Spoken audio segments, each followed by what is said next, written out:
La Bible révèle que la fin de toute chose est proche et que Dieu appelle tout homme à pouvoir se réjouir de la seconde venue de Jésus-Christ. L'objectif de cette présentation est de vous préparer à être du nombre de ceux qui gardent les commandements de Dieu et le témoignage, la foi de Jésus-Christ. Je souhaite la bienvenue à chacun et un très bon sabbat également. Nous allons, durant cette heure, considérer un message hautement solennel. Mais avant de pouvoir entrer en matière, nous allons invoquer la présence du Seigneur par la prière et je vous invite, pour ceux qui le peuvent, à pouvoir prendre la position qu'il convient pour la prière.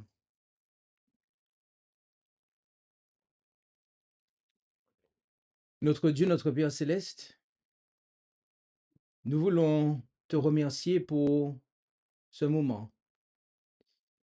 Et alors que nous allons considérer ta parole, alors que nous allons considérer un récit en particulier dans ta parole, et que nous allons l'étudier, nous te demandons de mettre en déroute tout esprit de contestation.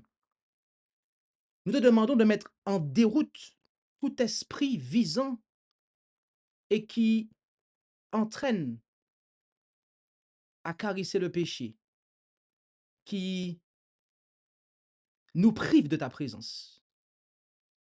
De sorte que ce message puisse trouver une place favorable dans le cœur de chacun. Bénis ce moment et nous t'en prions au nom de Jésus. Amen. Le titre de cette présentation est Akan, celui qui voulait arrêter de pécher progressivement. Ce titre est ce qu'il est et certains pourraient se dire que ce titre n'est pas correct.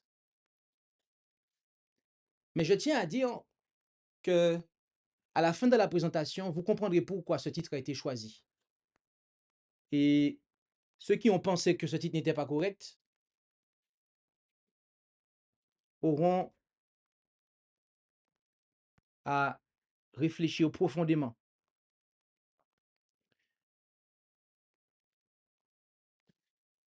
Nous allons introduire ce message de la façon suivante.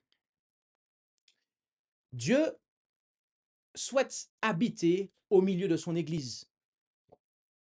Ils me feront un sanctuaire et j'habiterai au milieu d'eux. Vous le ferez exactement semblable au modèle de la demeure et au modèle de tous ces ustensiles que je vais te montrer. Lisons-nous en Exode 25, versets 8 et 9.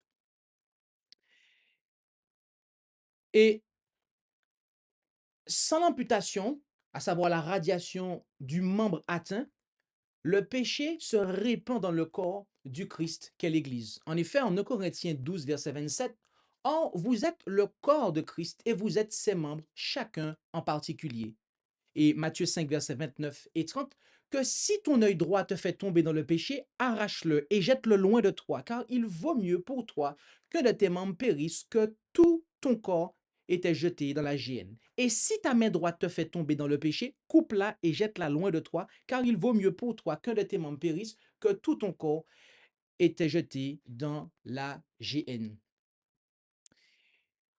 Or, Dieu n'habite pas au milieu d'une église qui abrite le péché.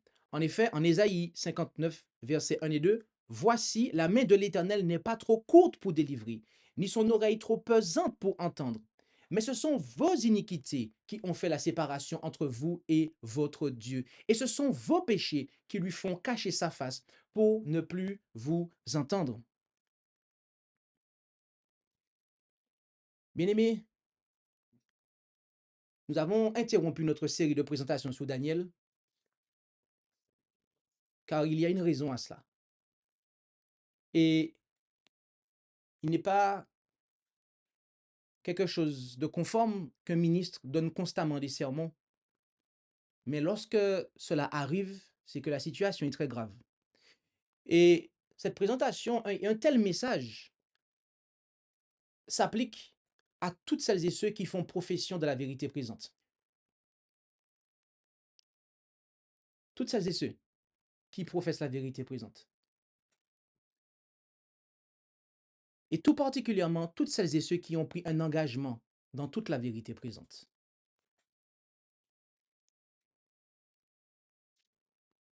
Je nous invite véritablement, alors que ce message sera donné, non pas à regarder à celui qui est assis à côté de vous, mais véritablement, en fait, à ce que chacun s'examine lui-même. Parce que voyez-vous, après cette présentation, il y aura un avant et un après dans notre Église.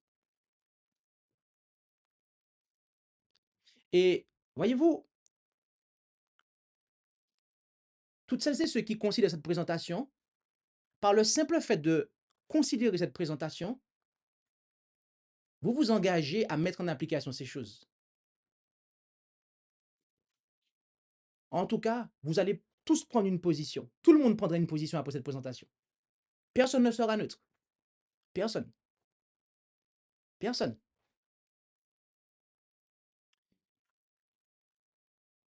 Et pour retrouver la faveur de Dieu, l'Église doit retrancher celui ou celle qui s'attache au péché. Et nous allons lire Josué chapitre 7. Josué, chapitre 7. Josué, chapitre 7. Les enfants d'Israël commirent une infidélité au sujet des choses dévouées par interdit. Akan, fils de Carmi, fils de Zabdi, fils de Zérar, de la tribu de Juda, prit des choses dévouées. Et la colère de l'Éternel s'enflamma contre les enfants d'Israël.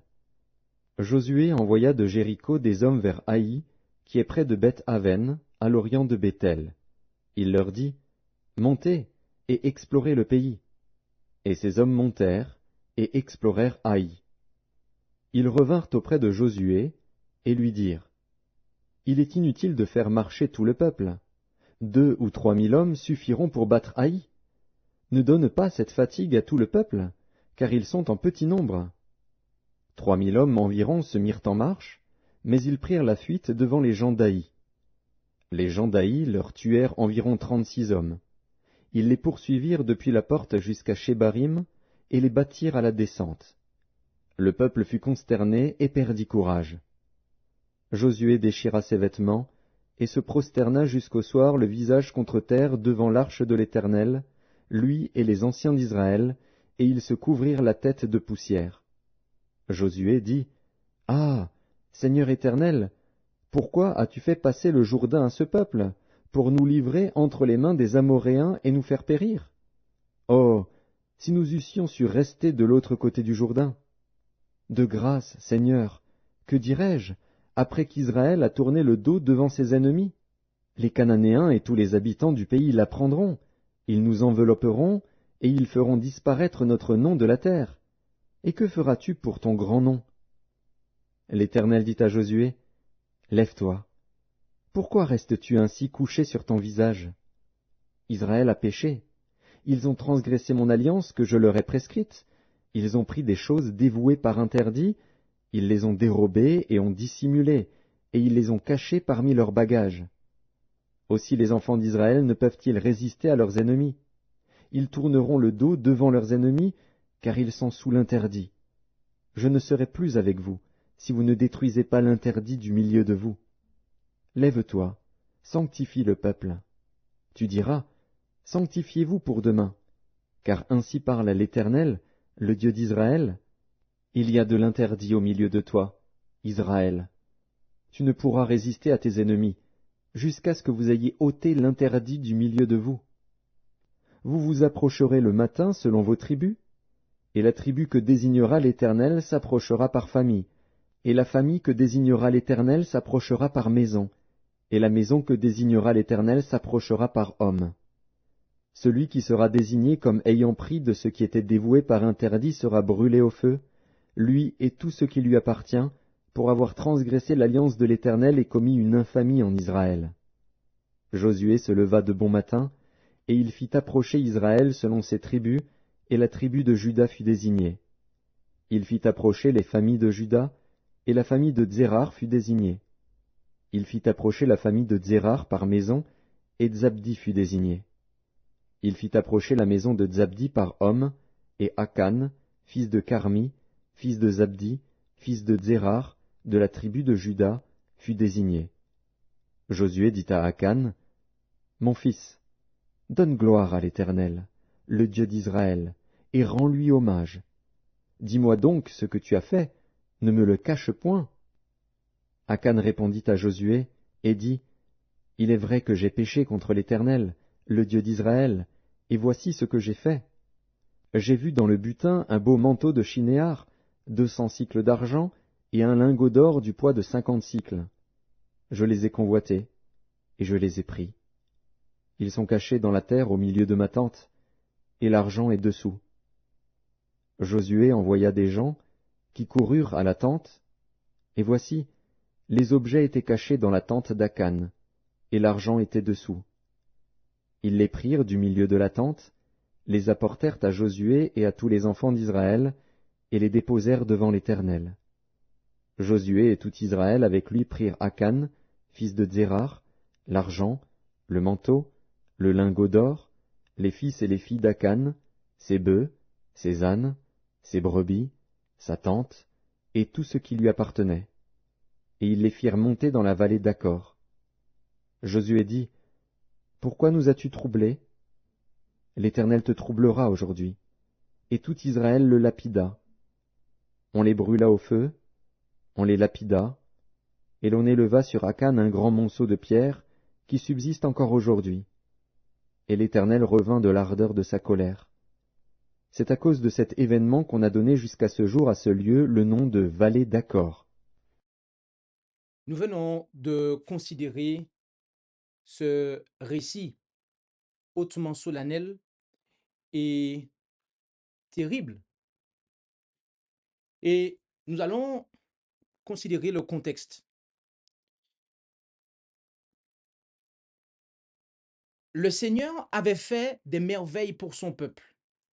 Ce n'est pas leur habileté ou leur courage qui a renversé les puissantes murailles de Jéricho.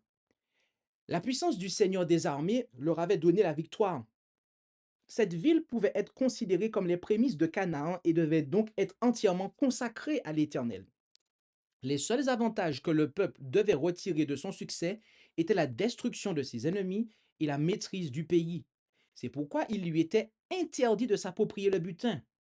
L'or et l'argent, ainsi que les objets d'airain et de fer, devaient enrichir le trésor de l'Éternel. En outre, toutes les richesses de cette grande ville, ainsi que tous les êtres vivants, devaient être consumés par le feu. Si un Israélite s'aventurait à se réserver une partie du butin, la malédiction qui pesait sur Jéricho ne manquerait pas de s'abattre sur lui. Akan avait défié les avertissements les plus précis et les plus solennels. « Gardez-vous de ce que vous aurez voué à l'interdit », avait dit la proclamation au peuple. Car si après avoir prononcé ce vœu, vous vous empariez de l'interdit, vous commettriez vous mettriez en interdit le camp d'Israël et vous y jetteriez le trouble. Josué 6, verset 18.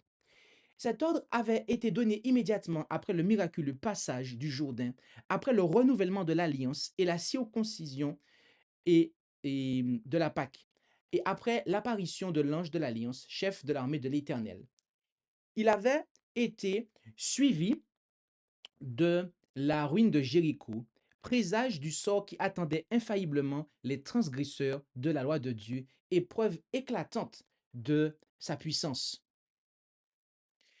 À cette heure de triomphe et de châtiment, il ne s'était trouvé sur des millions d'Israélites que ce seul homme pour oser violer l'ordre de Dieu.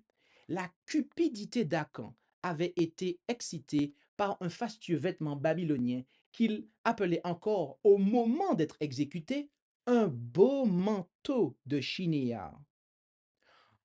Entraîné d'un péché dans un autre, il avait fini par s'approprier l'or et l'argent consacrés au trésor de l'Éternel, frustrant ainsi Dieu des prémices de la terre de Canaan.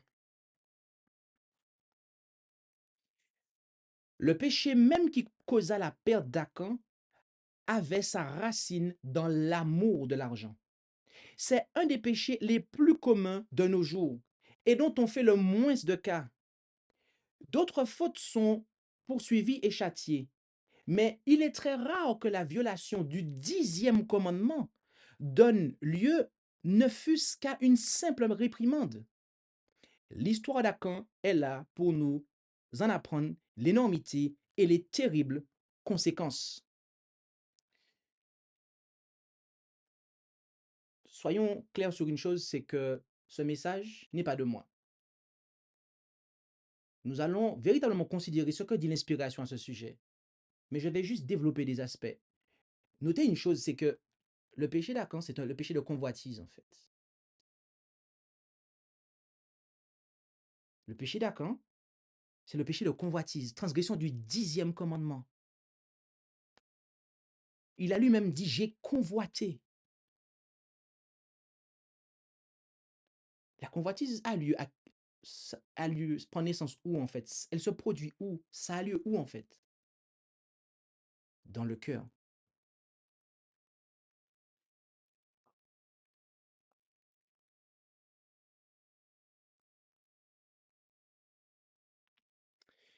L'avarice, l'âpreté au gain, est un mal qui se développe graduellement. Akan l'avait caressé au point que cette passion était devenue pour lui une chaîne presque impossible à briser.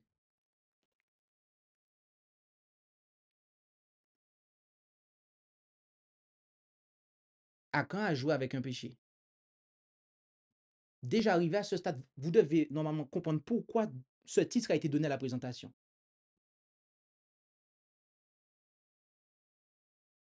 Parce que là, on parle de graduellement en fait. L'avarice, l'âpreté au gain est un mal qui se développe graduellement. Akan l'avait caressé. Et au bout d'un moment, c'est impossible à briser. Donc c'est que au départ, il a remis à plus tard. Il a procrastiné en fait dans la lutte contre le péché. Je vais arrêter progressivement. J'aurai le temps. Je peux continuer à jouer avec le péché sans problème. Il aurait été horrifié si on lui avait dit que ce péché allait causer un désastre en Israël. Mais le mal avait fini par endormir sa conscience et il ne succomba que trop facilement à la tentation.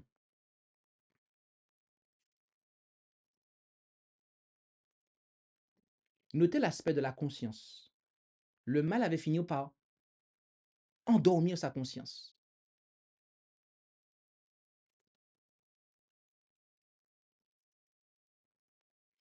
En face d'avertissements aussi solennels et explicites, ne commettons pas aujourd'hui des péchés tout semblables? La convoitise et l'avarice nous sont tout aussi formellement défendus qu'elles le furent à Israël et à Akan. Il est écrit que la convoitise, l'avarice est une idolâtrie. Il est aussi écrit, vous ne pouvez servir Dieu et Mammon. Gardez-vous avec soin de toute avarice, que l'avarice ne soit même nommée parmi vous. Nous avons les exemples lamentables d'Akan, de Judas, d'Ananias et de Saphira. Avant cela, il y a eu celui de Lucifer, le fils de l'aurore, qui perdit à jamais la gloire et la félicité du ciel pour avoir convoité une haute position. Et malgré tous ces exemples, la convoitise abonde. Notez les exemples que la messagère donne. Des exemples lamentables que nous avons devant nous. Et tous ces exemples-là ont un rapport avec la cause de Dieu, en fait. Et c'est pas qu'une question d'argent, hein. On pourrait se dire, oui, c'est Judas et Ananias, même Lucifer. Donc la convoitise, c'est pas que convoiter l'argent, hein, un argent qui ne nous appartient pas, hein. Même une position.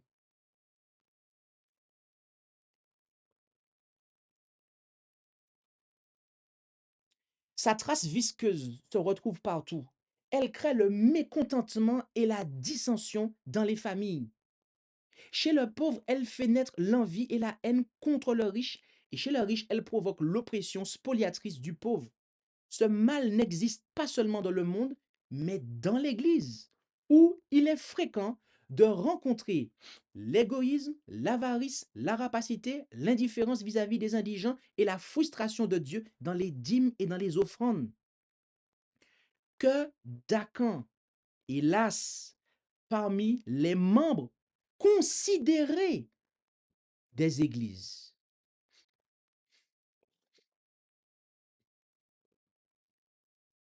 Notons les applications qui sont faites ici par l'inspiration.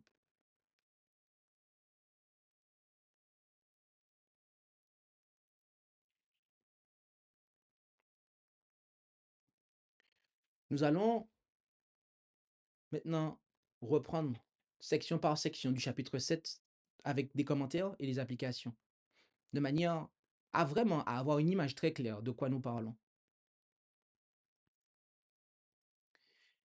Lors de ma visite à Oswego, New York, en juin 1855, il m'a été montré que le peuple de Dieu était encombré de sabots, qu'il y avait des acants dans le camp.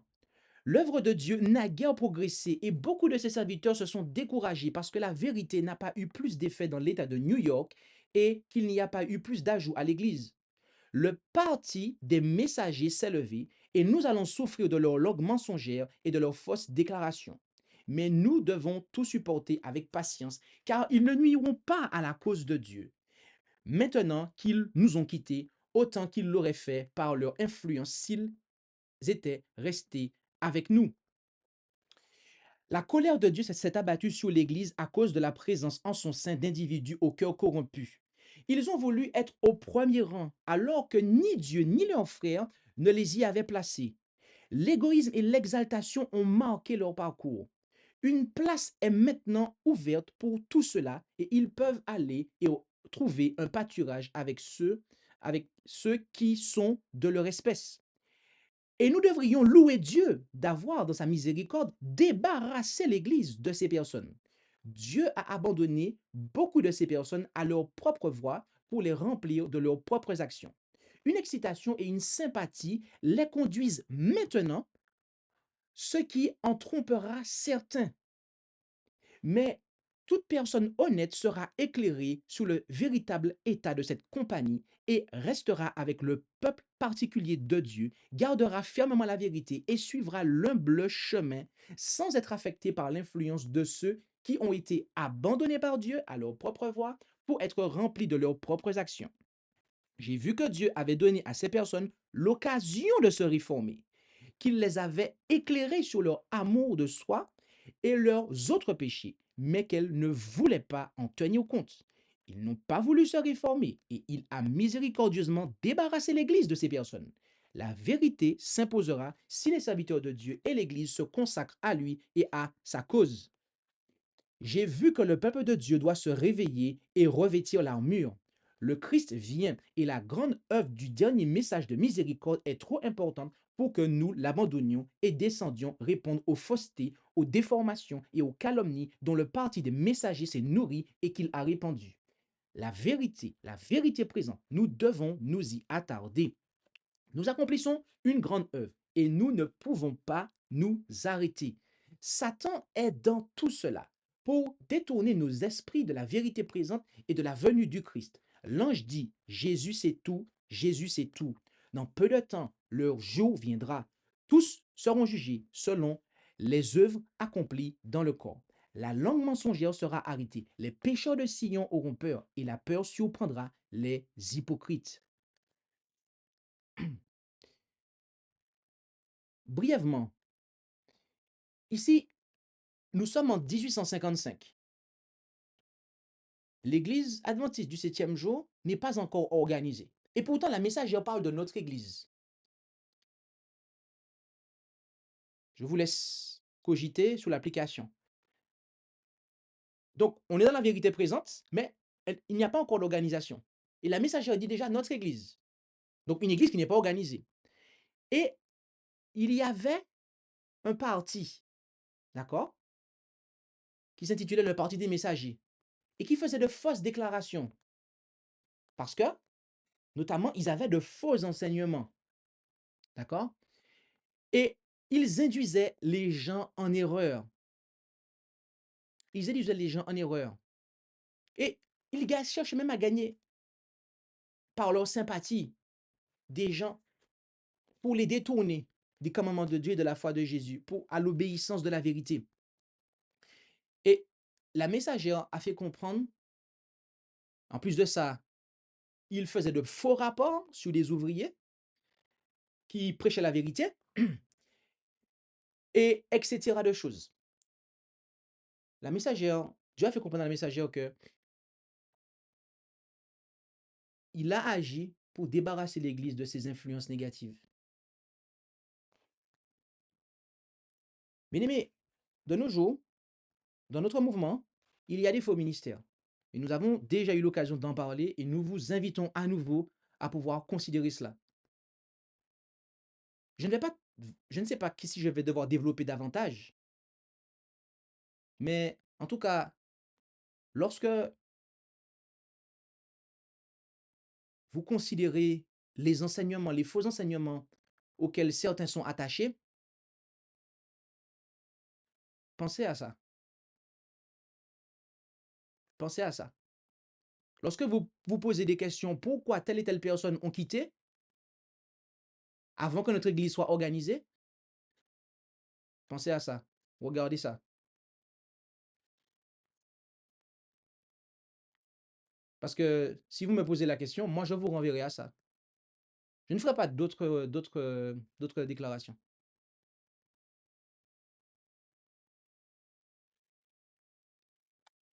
Au suivant. Combien d'hommes se rendent gravement à l'église et s'approchent de la table du Seigneur en recelant parmi leurs biens des gains illicites et des choses que Dieu a maudits? Pour un beau manteau de chinéard, des multitudes de gens sacrifient l'approbation de leur conscience et leur espoir de la vie éternelle. Des multitudes troquent leur probité et leur utilité en ce monde contre quelques cycles d'argent. Les cris de l'humanité souffrante restent sans écho. La propagation de l'Évangile est arrêtée dans sa marche. Ces exemples qui donnent un démenti au christianisme servent de point de mire au sarcasme des mondains. Et l'avare chrétien continue à accumuler ses trésors, mais l'homme peut-il tromper Dieu? Notez que ici, la messagère parle de ceux qui sont dans la convoitise, notamment ici de l'argent, et qui s'approchent de la table du Seigneur. J'aimerais développer ça et faire une application en particulier.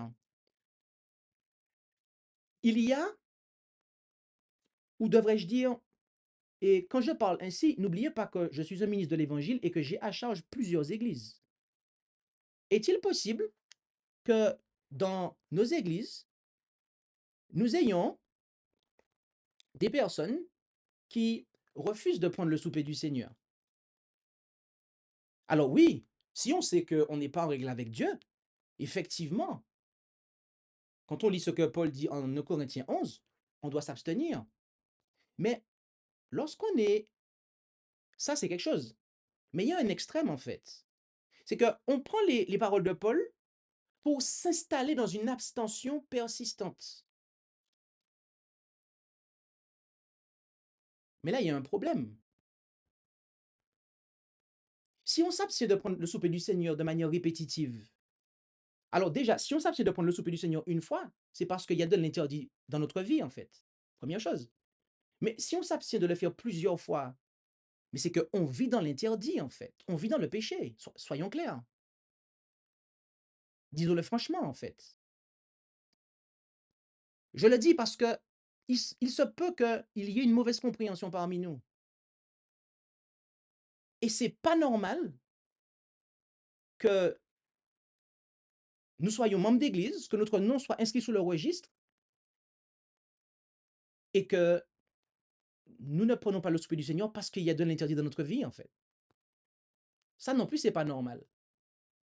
Prendre le souper alors qu'il y a de l'interdit, c'est pas normal. Et être membre d'église et s'inscrire dans le temps, dans une abstention à l'égard du souper du Seigneur parce que l'interdit demeure dans notre vie, cela non plus, c'est pas normal, en fait.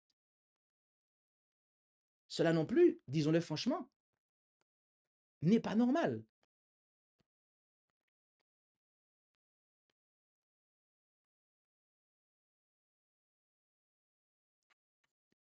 Et il y a un deuxième point, une conséquence à cela, c'est que est-il possible que nous ayons des membres d'église qui s'inscrivent dans une abstention à l'égard du souper du Seigneur et qui néanmoins s'attendent à être nommés à des fonctions?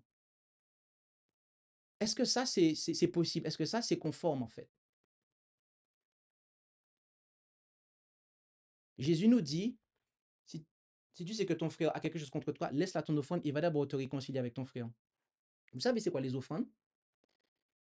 Les offrandes, ce sont les démarches personnelles de réconciliation avec Dieu, recherche de son pardon, les dons financiers, les chants, le fruit de l'exercice d'une fonction ecclésiastique, Lévitique 1, verset 13. Pour les chants, c'est Hébreux 13, verset 15. En bref, tout ce qui peut être offert ou que l'on présente à Dieu. Matthieu 5, verset 23 et 24, Jésus nous dit, si tu sais que ton frère péche contre toi, laisse-la ton offrande et va d'abord te réconcilier avec ton frère. Le péché est ce qui met une séparation entre moi et mon frère. Mais ça met aussi une séparation entre moi et Dieu. Donc, pourquoi je m'abstiens de prendre le souper du Seigneur de manière persistante, mais que je ne m'abstiens pas d'occuper une fonction dans l'Église de manière persistante, en fait? Autrement dit, pourquoi je ne me censure pas moi-même? Totalement, complètement. Au point de dire, écoutez, je ne peux plus être membre d'Église parce qu'il y a de l'interdit dans ma vie, en fait.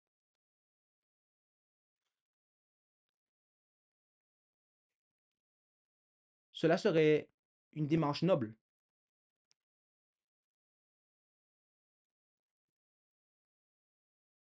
Parce que vouloir faire le souper du Seigneur, le lavement des pieds avec quelqu'un, mais refuser de le faire avec quelqu'un d'autre, ça aussi c'est un interdit.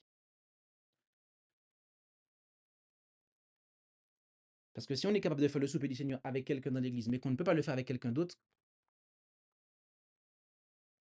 où est l'amour dans ça, en fait?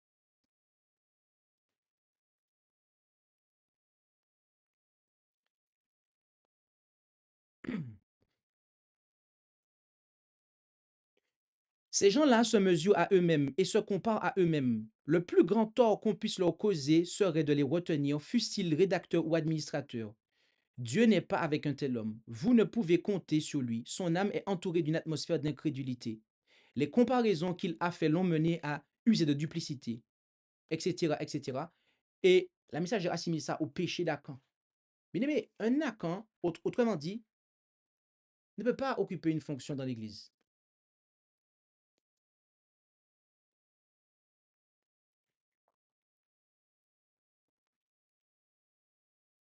Je reviens dessus. S'il y a de l'interdit dans ma vie, à tel point que je ne peux pas prendre le souper du Seigneur,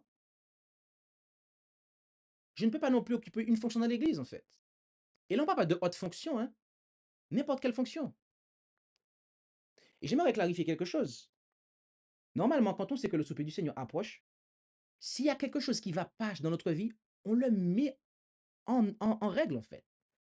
On connaît les dates des convocations. Donc, on doit, en fait, s'examiner pour, pour s'assurer de le prendre convenablement. Sachant que, quand il y a le lavement des pieds, on renouvelle son engagement avec le Seigneur. Mais quand on sait que la date approche du lavement des pieds et du souper du Seigneur, on sait que la date approche et qu'on ne le fait pas, on maintient l'interdit dans notre vie, en fait.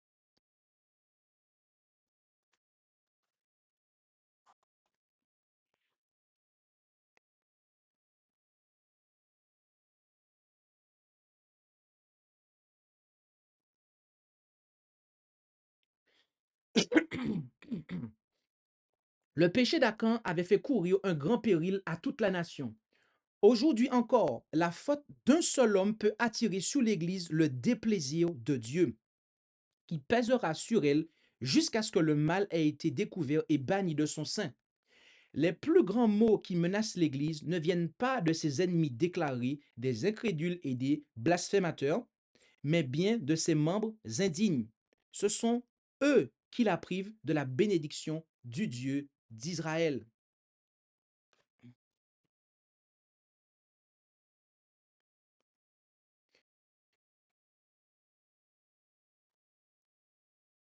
Cette déclaration me pousse à dire que quand on abrite un interdit,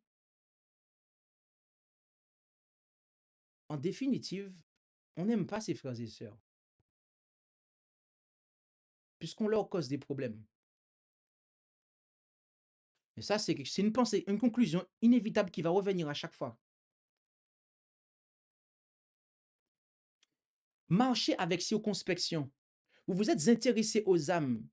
Et alors que vous travaillez et priez, vous vous étonnez encore et encore de ne pas voir de fruits. Voulez-vous vous rappeler l'expérience de Josué? Si le péché d'Acan a été si grand qu'il a été imputé à tout Israël et que Dieu n'a pas pu leur donner le succès dans la lutte contre leurs ennemis, je vous demande, ma sœur, comment le Seigneur pourrait-il répandre sa bénédiction sur vous et votre mari? Il y a autre chose à faire que de porter ce fardeau sur votre chemin. Si l'interdit est dans votre maison, dans votre cœur, ma chère sœur Daniels, alors que l'œuvre essentielle soit entreprise. Notez que quand on maintient de l'interdit dans son cœur, cela est un problème.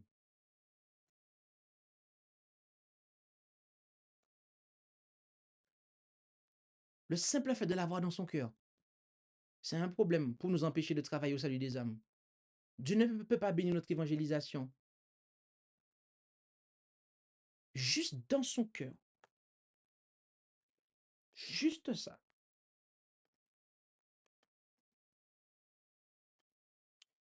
Il y a un grand besoin que nos frères surmontent leurs fautes secrètes, c'est-à-dire celles qu'on fait mais que les autres ne voient pas. Et notez que le message a dit que c'est un grand besoin. Pourquoi? Bien parce que le déplaisir de Dieu, tel un nuage, plane sur beaucoup d'entre eux. C'est quoi la conséquence? Les églises sont faibles. Ah bon? Pourquoi? L'égoïsme, le manque d'amour, la convoitise, l'envie, les mauvais soupçons, le mensonge, le vol, la sensualité, la licence et l'adultère sont inscrits contre certains qui prétendent croire à la vérité solennelle et sacrée de ce temps. Vous savez que tout ce qui a été mis en rouge là,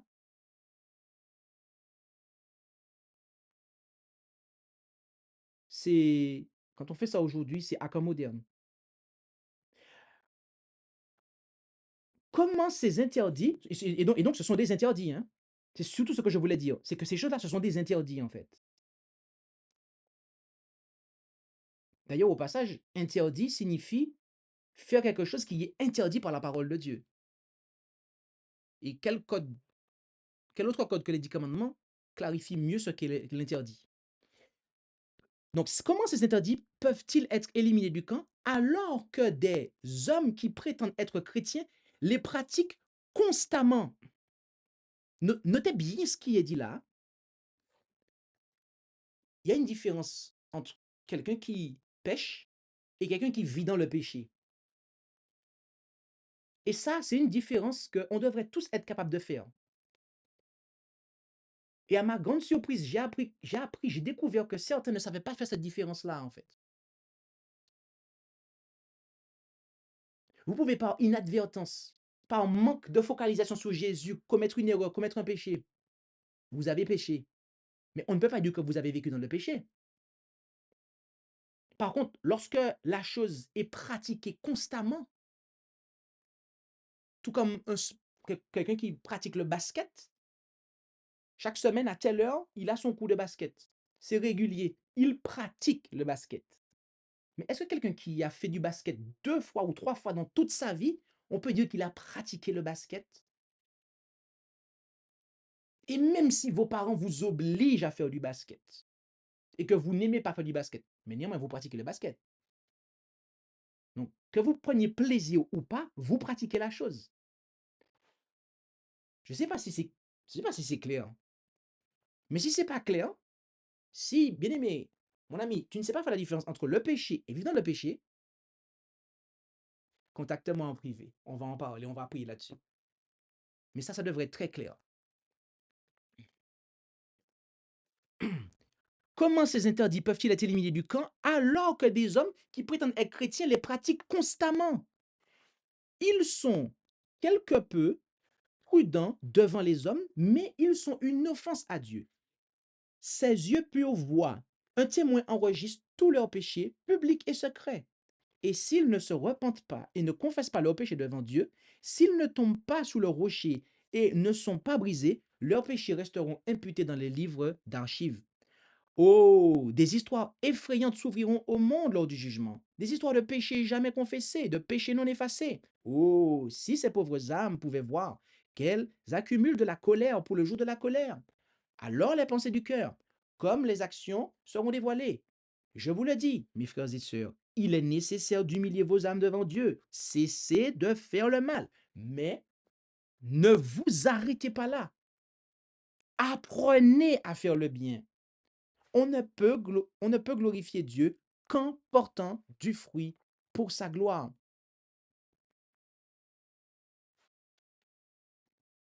On ne doit pas être dans l'abstention, s'abstenir de faire ce qui est mal. Ce n'est pas suffisant. On doit apprendre à faire ce qui est bien.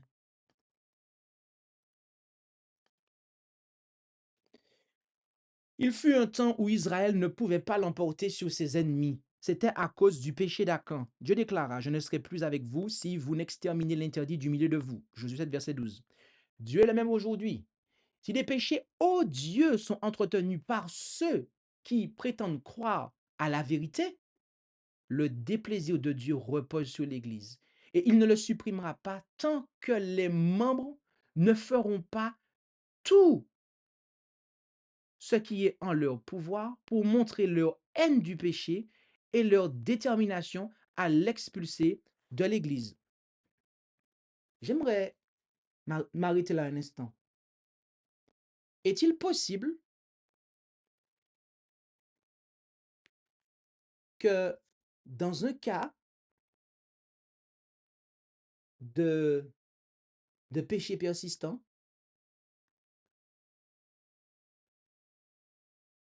que l'Église de Dieu traîne du pied pour prendre des mesures?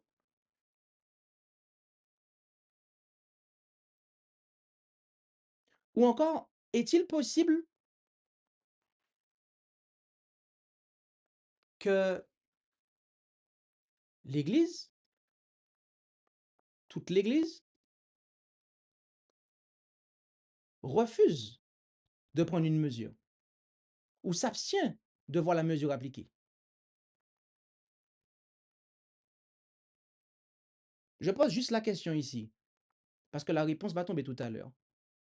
Et je peux vous dire, bien-aimés, il y a des choses qui vont devoir changer. Dieu est mécontent de ceux qui appellent le mal bien et le bien mal. Si la jalousie, les mauvais soupçons et la médisance ont leur place dans l'Église, cette Église est désapprouvée par Dieu. Notez au départ que le message a dit que des péchés odieux, on pourrait se dire, waouh, l'adultère ou ce genre de choses-là. Oui, ça en fait partie. Mais qu'en est-il de la jalousie, en fait? Qu'en est-il des mauvais soupçons? Qu'en est-il de la médisance, en fait?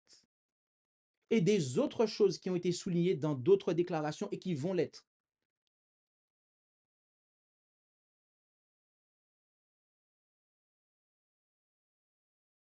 La message, l'inspiration nous dit que quand ces choses-là ont leur place dans l'Église, cette Église est désapprouvée par Dieu.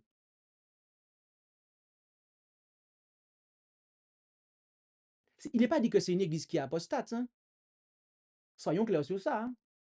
Qu'aucun extrémiste ne vienne prendre mes paroles pour dire que j'ai dit que mon église est dans l'apostasie. Pas du tout. Mais que Dieu ne l'approuve pas, en fait. Dieu ne l'approuve pas. Elle a beau enseigner toute la vérité, en fait.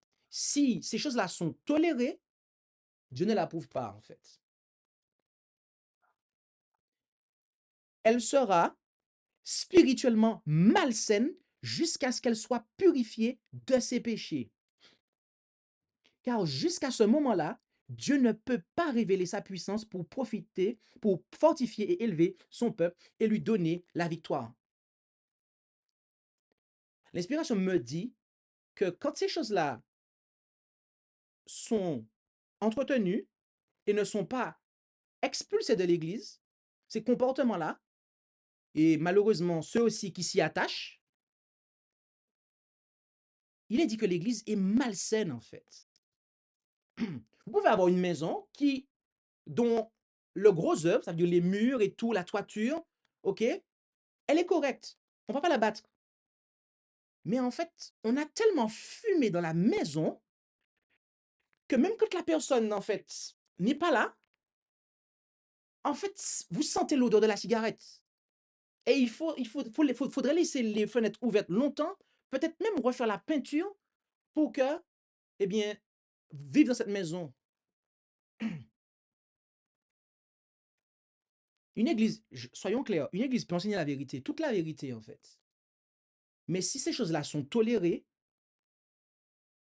ok, elle n'est pas apostate, ok, elle enseigne la vérité, mais elle est malsaine en fait. Elle est malsaine. Et je le dis franchement, nous avons des églises malsaines. Je le dis haut et fort, nous avons des églises malsaines. Et bien aimé, après cette présentation, les choses vont changer. Les choses vont changer. Car nous n'allons pas ajouter des membres dans des églises malsaines. Non, pas du tout. Cela n'aura pas lieu. Cela n'aura plus lieu d'ailleurs. Non, non.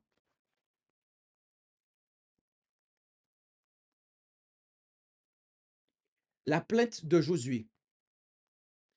Josué manifesta un véritable zèle pour Dieu. Cependant, ses prières étaient mêlées de doute et d'incrédulité.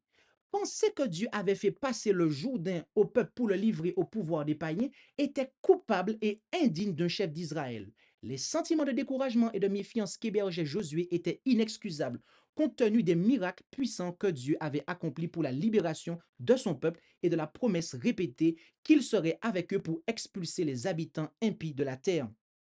Mais notre Dieu miséricordieux ne s'est pas courroucé contre serviteur à cause de cette erreur. Avec bonté, il a accepté l'humiliation et les prières de Josué, et en même temps, il lui reprocha son incrédulité pour ensuite lui révéler la cause de leur déroute. Notez bien ça, en fait. On a l'impression que Josué a bien agi de prime abord, mais en fait, il était en train d'exprimer de l'incrédulité vis-à-vis de Dieu. Il avait de la méfiance, en fait. Et ça, c'était inexcusable, en fait. En tant que croyant, en tant que responsable, lorsqu'il est de l'intérieur dans le camp, dans l'église, c'est pas le moment de se lamenter, en fait. Et c'est surtout pas la faute de Dieu. C'est surtout pas la faute de Dieu, en fait.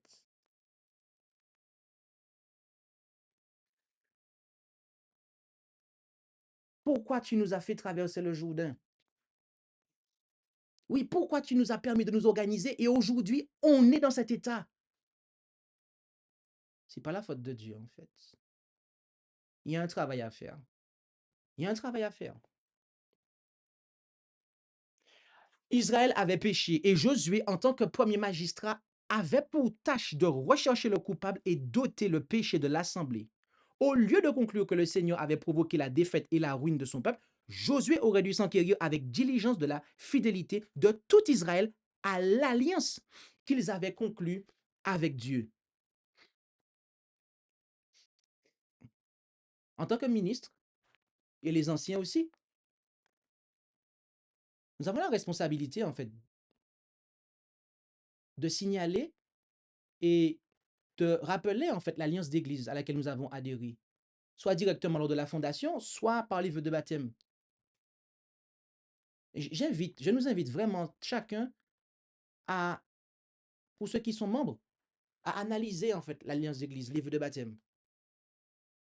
Posons-nous la question, sommes-nous toujours en accord avec ce à quoi nous avons dit oui en fait, lors de l'organisation ou lors de notre baptême?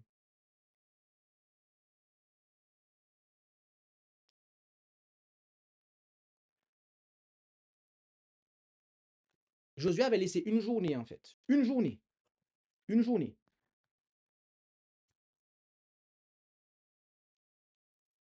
Dimanche au coucher du soleil. Nous avons jusqu'à dimanche au coucher du soleil pour nous examiner, chers frères et sœurs. Nous avons jusqu'à dimanche coucher du soleil pour nous examiner. Pour savoir si nous sommes fidèles à l'alliance d'église. Car les serviteurs de Dieu, les fidèles serviteurs de Dieu vont faire en sorte de déterminer en fait qui ne l'est pas. Qui ne l'est pas. Sommes-nous fidèles dans le versement de la dîme et des offrandes?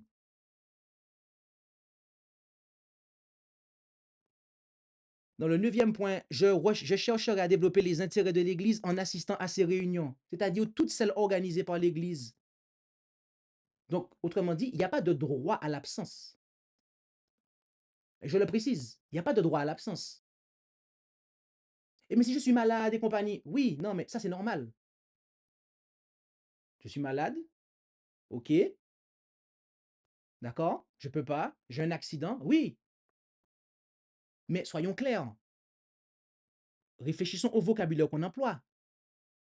On ne sait, reprenons l'engagement numéro 9. Il n'y a pas de droit à l'absence en fait. C'est comme on dit le droit à l'erreur. Ça veut dire que vous commettez une erreur, ah mais je dois le faire, tu peux rien me dire en fait. Non, il n'y a pas de droit à l'erreur, il n'y a pas de droit à l'absence là en fait. On peut être absent, oui, mais il n'y a pas de droit à l'absence. Vous avez compris ça? On peut être absent, mais il n'y a pas de droit à l'absence.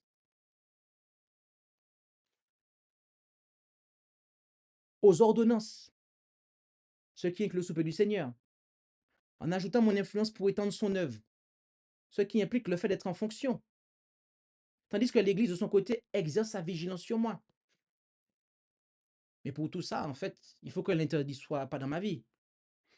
Ou encore, j'ai confessé mes péchés à Dieu dans la mesure où ils m'ont été révélés, et je, de mon côté, dans la mesure de mes possibilités, tâché d'arranger les choses avec mes semblables. Ou encore, je suis en communion chrétienne avec les autres membres de cette Église, et je les accepte comme frères et sœurs. Bien-aimés, Josué avait donné une journée au peuple pour s'examiner. Demain dimanche au coucher du soleil, nous avons jusqu'à demain dimanche au coucher du soleil pour examiner les choses. Pour nous examiner à la lumière de l'alliance d'église et des vœux du baptême. Ce qu'Akan considérait comme une chose sans importance fut la cause d'une grande angoisse et d'une grande douleur pour les hommes responsables d'Israël. Et c'est toujours le cas lorsqu'il est évident que le Seigneur est en colère contre son peuple. Les hommes sur lesquels repose la responsabilité de l'œuvre sont ceux qui sentent le plus vivement le poids des péchés des gens et qui prient avec agonie de l'âme à cause du reproche du Seigneur. Certains ont parfois envie de me faire des reproches parce que, notamment, je suis en train de faire ce que je fais là en ce moment, mais pas forcément derrière le pupitre.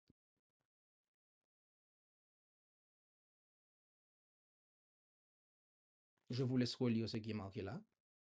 Les hommes sur lesquels repose la responsabilité de l'œuvre sont ceux qui sentent le plus vivement le poids des péchés des gens et qui prient avec agonie de l'âme à cause du reproche du Seigneur.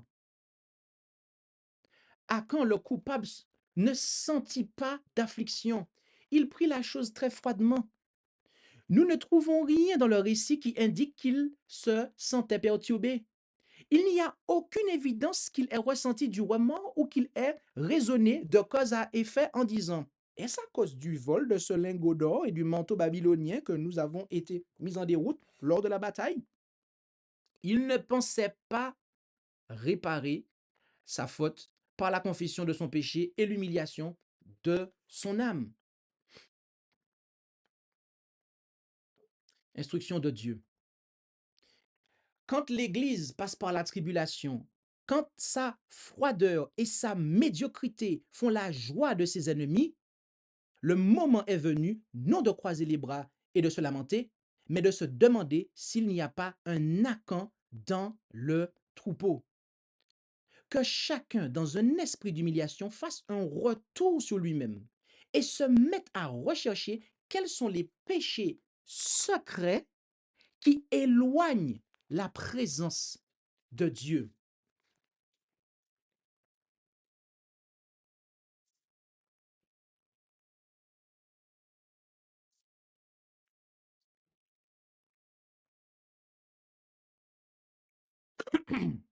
Désolé. Je ne sais pas si je dois dire beaucoup de choses ici, mais en tout cas, notez que le simple fait qu'il y ait de la froideur dans l'Église est un signe qu'il y a de l'interdit dans le camp. Le simple fait qu'il y ait un manque d'amour entre frères et sœurs est un signe qu'il y a de l'interdit dans le camp. Parce que le manque d'amour, c'est une transgression du commandement qui dira tu ne commettras point de meurtre.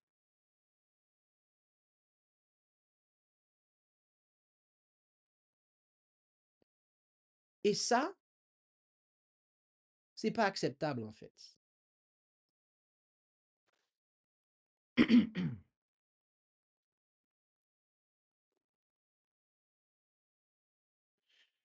Il y a beaucoup de gens qui n'ont pas la discrétion de Josué et qui n'ont pas le devoir spécial de rechercher les fautes et de traiter promptement les péchés qui existent parmi eux. Qu'ils ne gênent pas ceux qui ont le fardeau de cette tâche, qu'ils ne fassent pas obstacle à ceux qui ont ce devoir à accomplir. Certains se font un devoir de questionner, de douter et de trouver des fautes parce que d'autres font le travail que Dieu ne leur a pas confié. Ces personnes se mettent directement en travers de la route de ceux à qui Dieu a confié le fardeau de la réprimande et de la correction des péchés qui prévalent afin que sa colère se détourne de son peuple. Si un cas comme celui d'Achan se présentait parmi nous, beaucoup accuseraient ceux qui pourraient jouer le rôle de Josué en recherchant le mal, d'avoir un esprit méchant et de rechercher les fautes. Autrement dit, celui qui va faire le travail de Josué, la messagère dit, beaucoup vont dire que c'est lui qui cherche des problèmes en fait.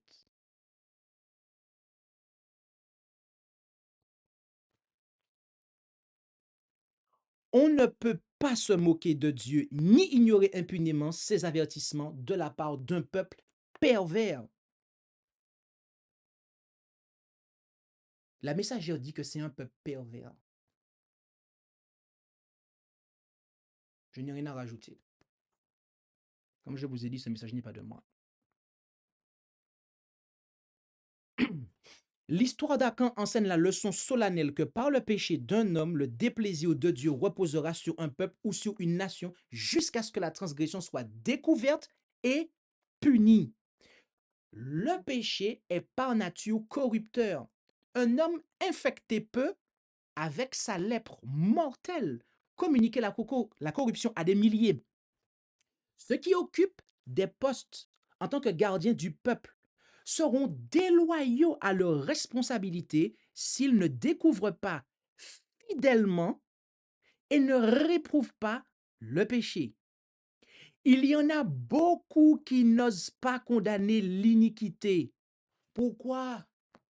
Dites-moi pourquoi beaucoup ne le feraient pas. Eh bien, c'est très simple. Pour ne pas sacrifier leur poste ou leur popularité.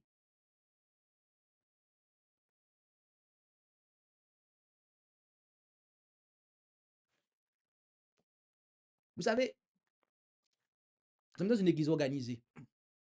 Et quand vous êtes dans une église organisée, en fait, l'église vous renouvelle vos créances, en fait.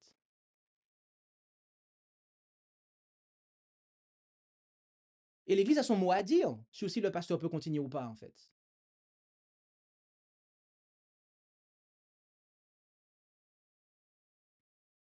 un fidèle ministre de l'Évangile, il fera son travail, indépendamment du fait qu'on veut lui retirer sa créance parce qu'il fait le travail de Josué, en fait. Et si un jour on veut me retirer ma créance, il faudra m'expliquer pourquoi on me retire ma créance. Où est-ce que j'ai péché, en fait? Parce que si on me retire ma créance ministérielle, si mon église me retire ma créance ministérielle parce que, en fait, j'ai fait le travail de Josué,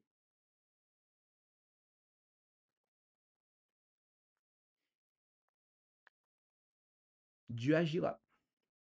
Dieu agira.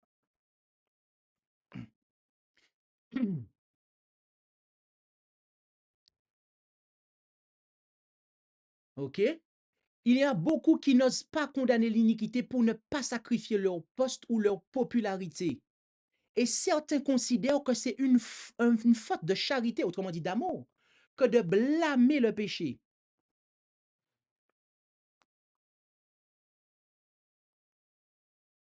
Réfléchissons à ça, en fait. Réfléchissons à ça. Le serviteur de Dieu ne doit jamais permettre que son esprit se mêle aux reproches que le Seigneur lui demande de donner. Mais il est sous l'obligation la plus solennelle de présenter la parole de Dieu sans crainte ni favoritisme. Il doit appeler le péché par son véritable nom. Ceux qui par négligence ou indifférence permettent que le nom de Dieu soit déshonoré par son prétendu peuple sont comptés parmi les transgresseurs et enregistrés dans le livre du ciel comme participants de leurs mauvaises actions. Question. Lorsque une église doit se prononcer en fait sur un cas disciplinaire et que il y a de la négligence ou de l'indifférence en ce qu'on s'abstienne de se prononcer, qu'est-ce qui est dit là? Est-ce normal? Est-ce conforme en fait? La réponse va arriver tout à l'heure. La réponse va arriver tout à l'heure. L'amour de Dieu n'induira jamais quelqu'un à donner peu d'importance au péché. Il ne couvrira jamais ou n'excusera jamais une erreur non confessée. Akan a pris beaucoup trop tard que la loi de Dieu, comme son auteur, est immuable. Elle est en rapport avec tous nos actes, nos pensées et nos sentiments. Elle nous suit et elle atteint chaque motivation secrète de l'action. L'indulgence pour le péché induit les hommes à considérer la loi de Dieu avec légèreté. Beaucoup cachent leur transgression à leur prochain et se flattent de ce que Dieu ne sera pas sévère pour signaler leur iniquité. Mais sa loi est la grande norme de justice et chaque acte de la vie devra être comparé avec elle le jour où Dieu amènera toute œuvre et toute chose secrète en jugement, qu'elle soit bonne ou mauvaise. La pureté du cœur induira à la pureté de la vie. Toutes les excuses du péché sont vaines. Qui pourra défendre le pécheur lorsque Dieu témoignera contre lui? Confession d'Akan. Akan avait fait preuve d'une telle hardiesse et d'une telle persévérance que Josué craignit même à la fin qu'il n'affirmât son innocence, s'attirant ainsi la sympathie de l'assemblée et l'amenant à déshonorer Dieu. Notez ça en fait. Notez ce que Josué craignait. C'est-à-dire que Akan qui était purement fautif, parce qu'il avait purement en fait vécu dans le péché, il avait en fait, et bien que il arrive à avoir la sympathie de l'assemblée. Notez que Akan ici, il ne s'est même pas victimisé. Akan ici, il n'a pas utilisé d'autre chose. Et il y a des fois, vous savez, il y en a de ceux qui sont dans la position d'Akan et ils se victimisent et ils gagnent la sympathie de l'assemblée. La messagère nous dit que Dieu est déshonoré quand ça arrive en fait.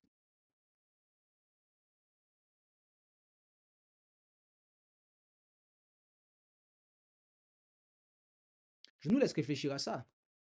Mais à la fin, il y a des choses qui vont être dites aussi par rapport à ça. Il n'aurait pas avoué s'il n'avait pas espéré ainsi éviter les conséquences de son crime. C'est cet espoir qui l'a poussé à reconnaître avec une apparente franchise sa culpabilité et à raconter les détails de son péché. C'est ainsi que les coupables se confesseront lorsqu'ils se trouveront condamnés et sans espoir devant la barre de Dieu, lorsque chaque cas aura été décidé pour la vie ou pour la mort. Les confessions faites alors seront trop tardives pour sauver le pécheur. La confession d'Akan était venue trop tard pour qu'elle pût lui profiter. Il avait vu l'armée d'Israël revenir d'Aï, battu et découragé. Il avait vu Josué et les anciens courbés vers la terre dans une angoisse inexprimable. Il avait fait sa confession. Je reprends, s'il avait fait sa confession alors, il aurait donné quelques preuves d'un vrai repentir. Mais il garda le silence. Il entendit annoncer qu'un grand péché, dont on précisait la nature, avait été commis, mais ses lèvres restèrent closes. Puis on commença à tirer au sort. L'âme glacée d'épouvante, il vit successivement désigner sa tribu, puis son clan, puis sa famille. Mais là encore, il se refusa à balbutier le moindre aveu. Il attendit que le doigt de Dieu se fût posé sur lui et ne parla que lorsqu'il n'y eut plus moyen de rien cacher. Il est fréquent, hélas, ce genre de confession où l'on reconnaît sa faute qu'après son dévoilement à tous les regards. Qu'il est différent le repentir de celui qui avoue un péché connu seulement de lui-même et de Dieu. Akan n'eût pas même confessé sa faute s'il n'avait espéré éviter par là les conséquences de son vol.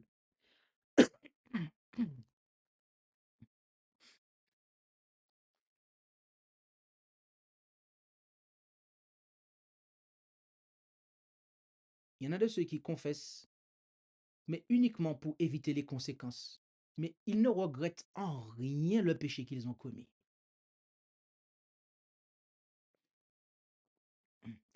Lorsque sa confession se produisit enfin, elle ne servit qu'à montrer que son châtiment était juste. Elle ne renfermait ni repentir sincère, ni contrition, ni changement de disposition, ni horreur du mal. Il y a de nombreux soi-disant chrétiens dont les confessions des péchés sont similaires à celles d'Akan.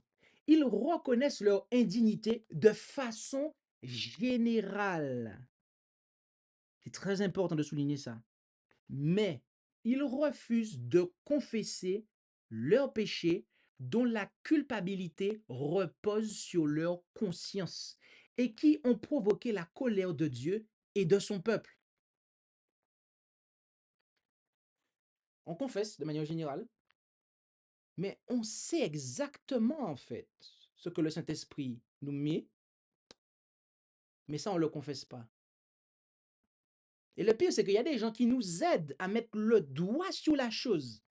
Parce que Dieu merci, il y en a qui ont du discernement, mais non, on ne confesse pas.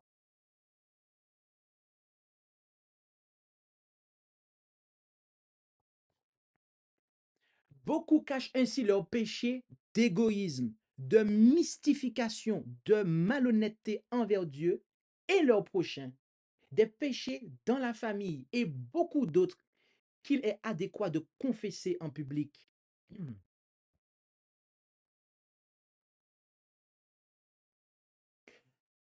La véritable repentance vient de la reconnaissance du caractère offensant du péché.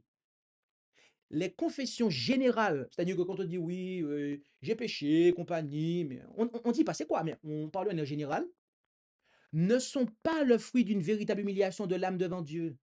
Elles laissent le pécheur avec un esprit de complaisance envers lui-même qui l'amène à continuer comme avant jusqu'à ce que sa conscience s'endurcisse et que les avertissements qui autrefois le touchaient produisent à peine un sentiment de danger et après un certain temps, sa conduite pécheresse lui paraîtra correcte. Il découvrira ses péchés beaucoup trop tard, en ce jour où il ne pourra pas être expié par aucun sacrifice ni aucune offrande. Il y a une grande différence entre admettre les faits après qu'elles aient été prouvées, et confesser des péchés qui sont seulement connus de Dieu et de nous-mêmes.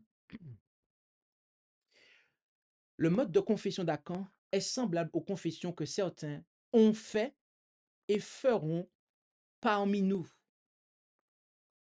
Je reprends cette phrase. Le mode de confession d'Akan est semblable aux confessions que certains ont fait et feront parmi nous.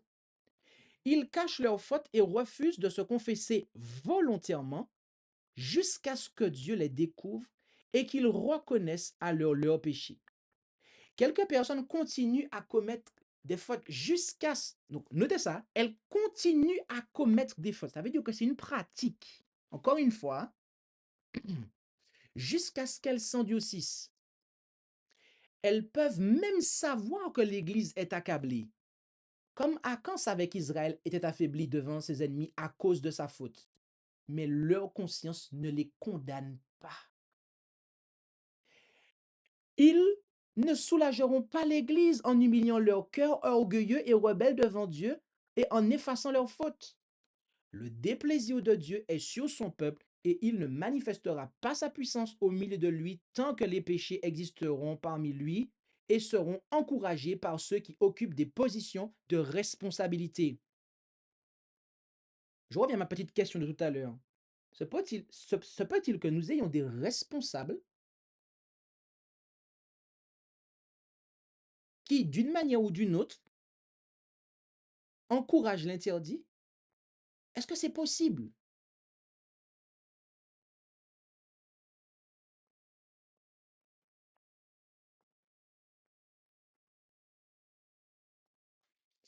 Telle est la confession que feront les coupables devant le tribunal de Dieu. Lorsque le sort de chacun aura été décidé, soit pour la vie, soit pour la mort, lorsque le sort de Dieu aura été décidé, soit pour la vie, soit pour la mort, point. La punition qui leur sera infligée arrachera un plein aveu de toutes les bouches. Cet aveu sur les lèvres des réprouvés jaillira irrésistiblement d'un sentiment écrasant de leur culpabilité et de l'attente terrible du jugement. Mais ces confessions ne les sauveront pas.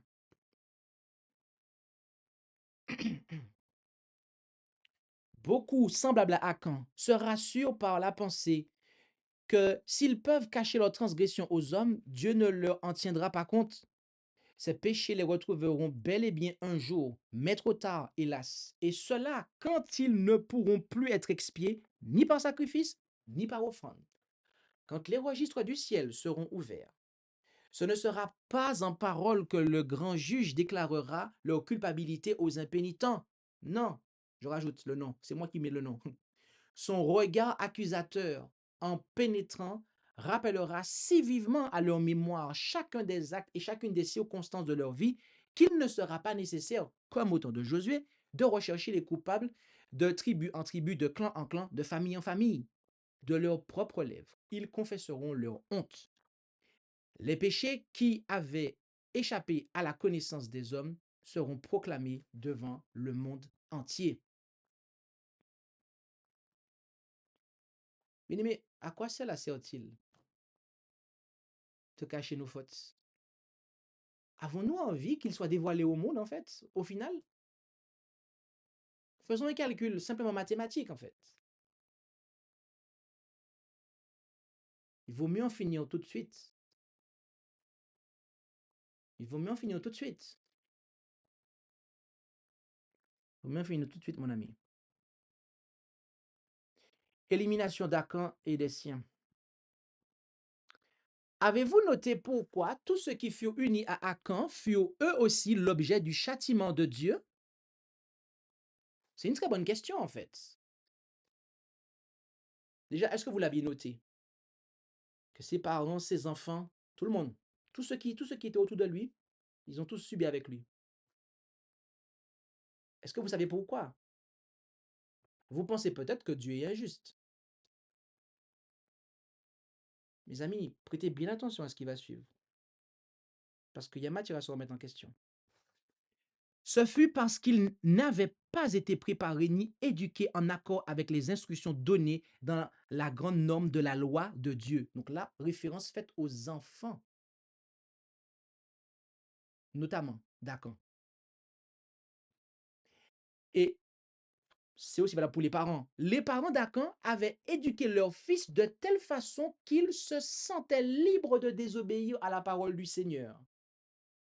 Les principes inculqués pendant sa vie le conduisirent à traiter ses enfants de telle manière qu'ils se compromirent aussi.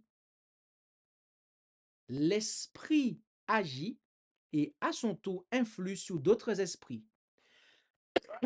Désolé. Et le châtiment qui inclut ceux qui étaient en relation avec Akan révèle qu'ils étaient tous impliqués dans la transgression. On va s'arrêter là parce qu'il y a matière à décortication ici. Et surtout à application. Vous avez des parents qui, professant la vérité, et même peut-être pas, hein, eh bien, ils éduquent leur enfant à désobéir à la parole de Dieu. Vous allez me dire, c'est bizarre. Comment quelqu'un qui est croyant peut éduquer son enfant à désobéir à la parole de Dieu? Qu'est-ce que tu racontes là? Oh, mon ami, accroche-toi bien.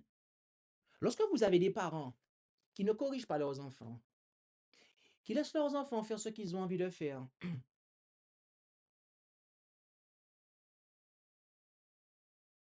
on a là des parents d'Akan. Et on a là Akan lui-même, puisque Akan, c'est ce qu'il a fait aussi avec ses enfants. C'est ce qu'il a fait aussi avec ses enfants. Et quand il a caché ça dans sa tente, il vivait pas tout seul, Akan.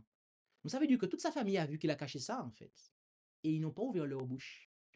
Donc c'était un péché. C'était un péché de famille, en fait. Dieu est en train de lancer un appel aux parents, là. Aux parents qui laissent faire qui laissent à leurs enfants faire tout ce qu'ils veulent, qui passent à leurs enfants tous leurs caprices, qui considèrent limite leur enfant comme un dieu, tellement qu'ils cèdent tous leurs caprices à leurs enfants. Les parents d'Akan avaient éduqué leur fils de telle façon qu'ils se sentaient libres de désobéir à la parole du Seigneur. Notez ça, hein? L'enfant se sentait libre.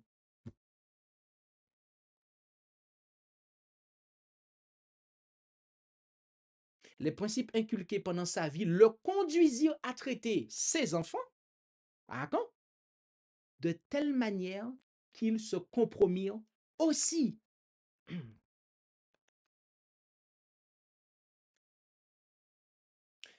Bien-aimés, si jamais nous réalisons que nous avons une tendance à passer à tous les caprices de nos enfants,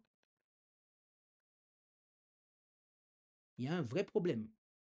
Et si jamais c'est contre votre nature de vraiment cadrer les choses avec vos enfants, sans pour autant être méchant avec eux, hein, mais au bout d'un moment, il y a des limites qu'il ne faut pas franchir. Si c'est quelque chose qui vous rebute, véritablement, je vous invite à vous mettre en prière. Et je vous invite à demander pardon à Dieu, en fait. Parce que il se peut bien que dans de telles conditions, on soit en train d'éduquer des Akans. Et au jour du jugement, mon ami,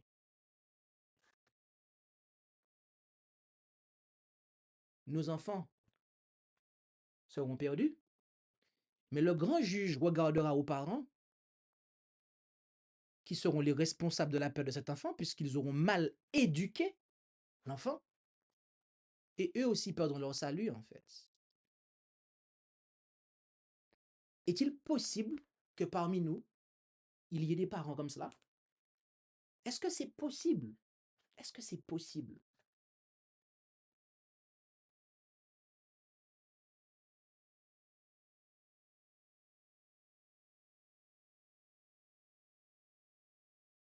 Je me pose la question, est-ce que est-ce qu'il est interdit à une église de reprendre quelqu'un pour mauvaise éducation de ses enfants?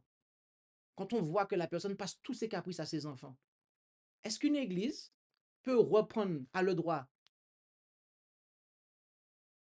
Parce que vous savez, il y en a, ils vous disent ah, laisse-moi éduquer mon enfant, tu vois, mon enfant, c'est moi, c'est moi. Mais au final de compte, ils passent tous les caprices à les enfants. Et aucun frère et sœur n'a le droit de reprendre leur enfant. Sauf que là, c'est le péché d'Acan. Et l'Église a un mot à dire aussi sur ça. Alors qu'on sache à l'avenir que les parents dont les enfants, les parents leur laissent faire du n'importe quoi, ok, il y aura une suite à ça. Ça sera pas non traité en fait. Parce que ça aussi, c'est le péché d'Acan en fait. Et ça, c'est de l'interdit. Quand on a des parents qui parmi nous laissent faire à leurs enfants ce qu'ils ont envie de faire, c'est de l'interdit dans l'Église. Et qu'on le sache. Qu'on le sache. Et que s'il y a des parents que ça embête que le pasteur dise ça en ce matin, repentez-vous, mes amis. Remettez-vous en question. Arrêtez de caresser le péché, mes amis. Arrêtez d'idolâtrer vos enfants. Maintenant, j'aimerais qu'on arrive sur une réponse. Parce que là, on va arriver à une réponse à une question que j'ai posée à plusieurs reprises. Relisons Josué 7, verset 25. Et Josué dit, pourquoi nous as-tu troublés? L'Éternel te troublera aujourd'hui. Et tous les Israélites l'assommèrent de pierre. Ils les brûlèrent au feu et les lapidèrent. Notez ici que tout Israël condamna le péché d'Acan. Tous. Le texte dit tous. Et j'ai vérifié dans l'original hébreu, hein, le mot tous apparaît, c'est très clair. Il n'y a pas d'erreur. Question. Comment cela s'est passé? Lorsque vous regardez dans Pascal Prophète, la message vous dit par ses représentants, le peuple à lapidé Acan.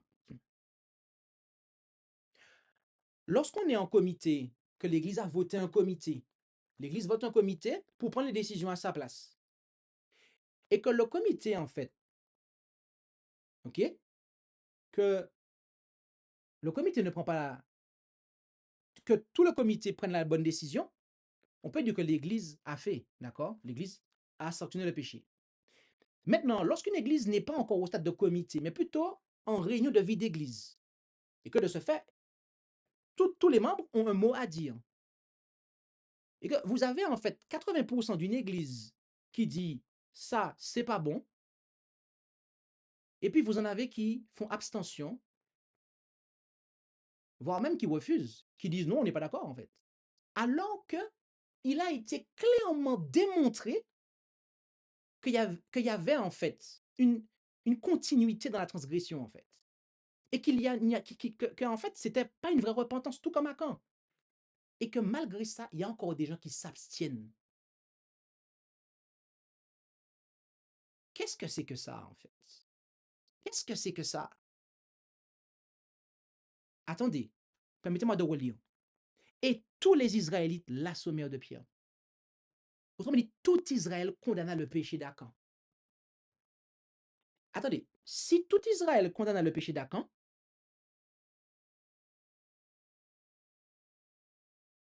qui sont ceux qui s'abstiennent en fait? Qui sont ceux qui voire même refusent? Bien-aimés, je nous invite à savoir si nous faisons partie d'Israël ou pas en fait. Je nous invite à savoir si nous voulons que Dieu soit parmi nous en fait. Parce que si vous vous satisfaisez, et je vais parler comme ça, si nous nous satisfaisons de ce genre de choses, on n'est pas conforme devant Dieu. Dieu est déshonoré. Ça veut dire que s'il y a eu un vote où on a eu des abstentions, alors que la chose avait été clairement démontrée, désolé de le dire. En fait, je ne devrais même pas dire ça. On m'a repris sur ça. Dis pas désolé, parce que quand tu dis la vérité, c'est vrai, je ne devrais pas dire ça. Pardon. Mais je vais le dire. Il y a de l'interdit parmi nous. Oh oui, il y a de l'interdit en fait. Ça veut dire que s'il y a eu un vote où, en fait, il y a des gens qui ne sont pas exprimés, ça veut dire que tout Israël n'a pas condamné le péché, en fait. Et l'Église est en interdit. Oh oui, oh oui.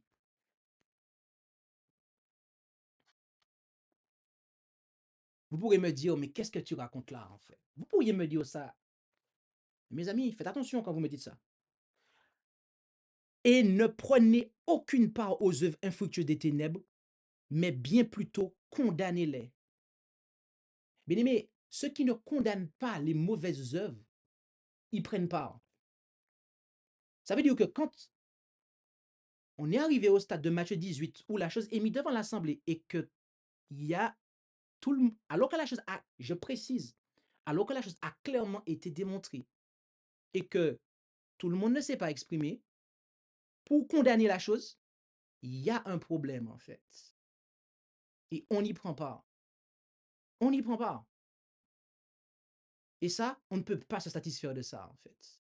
Ça, c'est quelque chose qui doit être corrigé si on s'est satisfait de ça. Oh oui, oh oui.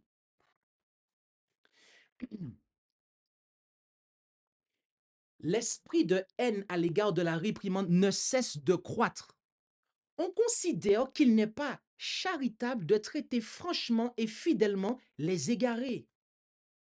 Le péché est passé sous silence, et c'est ainsi que les âmes sont devenues aveugles au point qu'il leur est impossible de faire la distinction entre le bien et le mal, entre le péché et la sainteté. Beaucoup ont fermé leurs oreilles à la réprimande et endurci leur cœur contre toute influence qui mettrait leur péché devant eux. Notez que la message a écrit ça en 1881. Elle dit qu'à son époque, l'esprit de haine à l'égard de la réprimande ne cesse de croître. Est-il possible que parmi nous, nous ayons des membres qui ne supportent pas qu'on les reprenne? Est-ce que c'est possible ça, en fait? Est-ce que c'est possible? Et que quand vous les reprenez, ils vous fassent un cancan, en fait. Ou que quand d'autres voient que vous avez repris quelqu'un, bien évidemment, en bonne et due forme, hein, on vous dit que vous n'avez pas d'amour, en fait.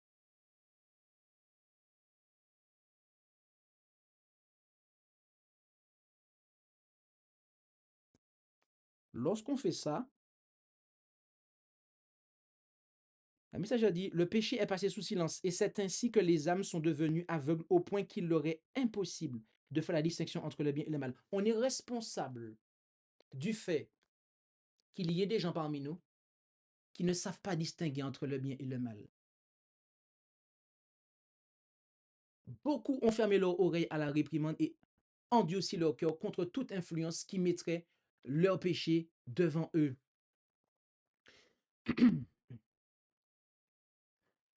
Nous le répétons, Dieu tient l'Église pour responsable des péchés de ses membres individuels.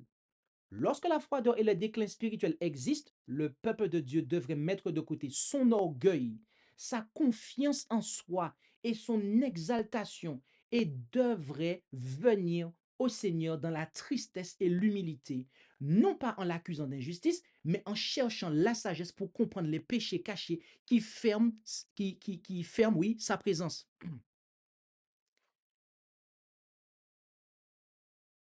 Lorsque je me suis rendu compte qu'il y avait dans nos églises, pour parler ainsi, parce que je vous rappelle, votre serviteur est ministre de plusieurs églises, lorsque je me suis rendu compte qu'il y avait dans nos églises de la froideur, que j'ai observé qu'il y avait des frères et sœurs qui ne s'aimaient pas entre eux, bien aimé, j'ai été accablé, vous ne savez pas à quel point en fait. Mais ce qui m'a le plus accablé, c'est de voir qu'il y a des gens que ça n'accablait pas en fait. Il y a des gens pour qui ça ne posait pas de problème en fait.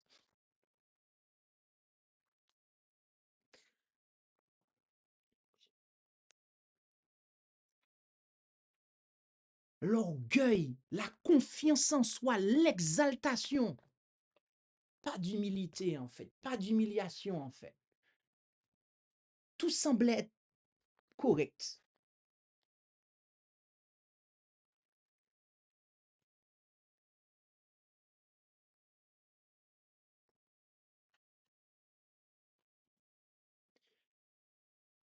Ceux qui ont le véritable amour de Dieu dans leur cœur n'enseigneront pas que le péché doit être traité avec des mains gantées.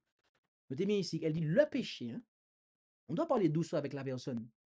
Mais en ce qui concerne le péché lui-même, c'est sans ménagement. Il n'y a pas de gants en fait. On doit le traiter franchement.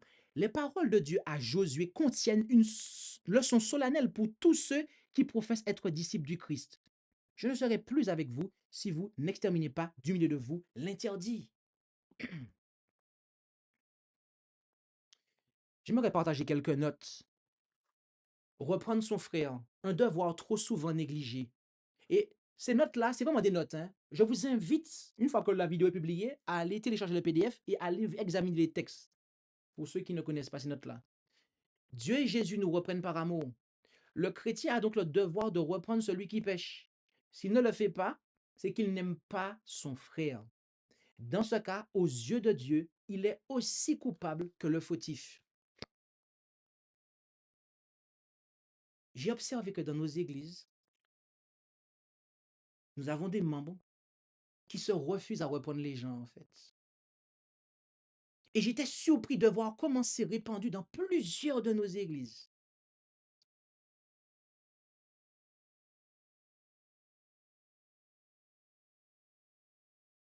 Et il y a des fois, en fait, plutôt que d'aller reprendre la personne, on veut passer par quelqu'un d'autre. Sauf que quand on fait ça, on fait de la médisance.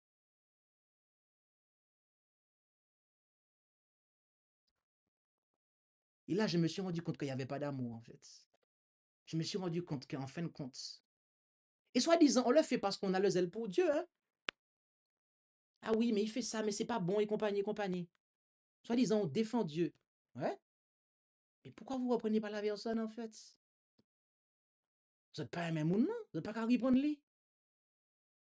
Vous n'aimez pas le frère parce que vous ne le reprenez pas.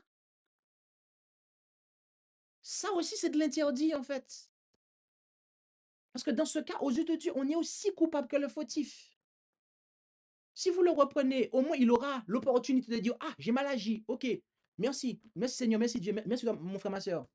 Mais vous n'êtes pas qu'à reprendre mon là. Vous ne reprenez pas la personne. Donc, vous êtes coupable, en fait. Donc, c'est de l'interdit. Et je dois dire, il y a de ceux qui ne reprennent pas parce qu'ils se disent, oui, mais cette personne-là, quand on la reprend, on a des problèmes avec cette personne-là après, et compagnie, compagnie. Alors, déjà de un, lorsqu'on n'écoute pas, quand on nous reprend, on appelle une deuxième personne après. D'accord? Si ton frère, quand tu le reprends, il ne t'écoute pas, tu appelles une deuxième personne. On ne va pas faire de discussion, en fait. La personne ne veut pas reconnaître son péché, elle commence à nous menacer, à augmenter de ton. Ok, tu veux pas de problème. Deuxième personne. Si elle refuse de s'humilier et qu'elle refuse d'écouter, elle refuse de reconnaître autant dit son péché, encore des cancans, ok, devant l'église.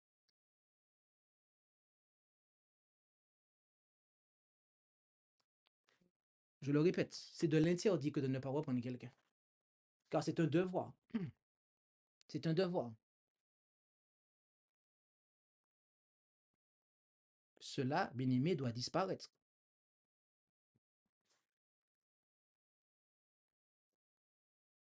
Et je vous dis, ne dites pas que vous aimez un frère ou une sœur si vous n'êtes pas capable de lui dire ces quatre vérités.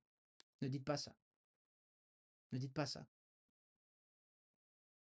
Et en tout cas, je vous demande à tous, si vous m'aimez et que je me trompe, osez venir me le dire, s'il vous plaît. Et comme ça, je saurai que vous m'aimez.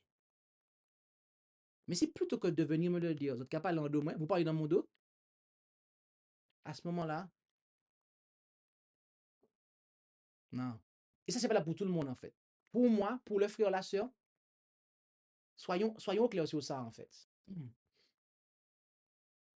Quand bien même vous savez que ça va être un échec, quand bien même vous savez que la personne, en fait, ne va pas accepter, vous avez le devoir de reprendre la personne. Seul à seul. Et ensuite, avec une autre ou deux autres personnes. Et ensuite, devant l'église. Si nous ne faisons pas ça, chers frères et sœurs, nous sommes en interdit. Nous sommes en interdit.